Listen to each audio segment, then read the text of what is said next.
Hey guys, another quick tip for you for your annual meeting season coming up, and that is to keep in mind you can adjourn your meeting to a later date.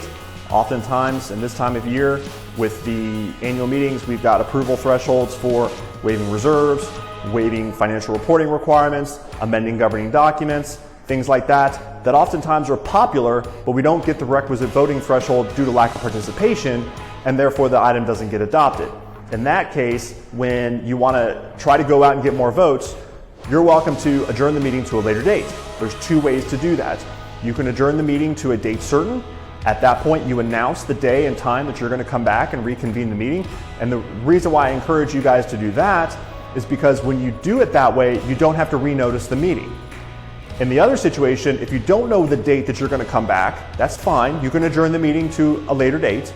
In that case, though, whenever the chairman of the meeting decides to reconvene the meeting, you have to resend out whatever the first notice was a second time, meeting that notice threshold. So for example, in the situation of an annual meeting or an owner's meeting, you'd have to resend out notice 14 days in advance telling them that you're going to reconvene the meeting. So very doable, just an extra procedural requirement that can be avoided if you go ahead and announce when you're going to reconvene the meeting at the time that you've moved to adjourn the meeting.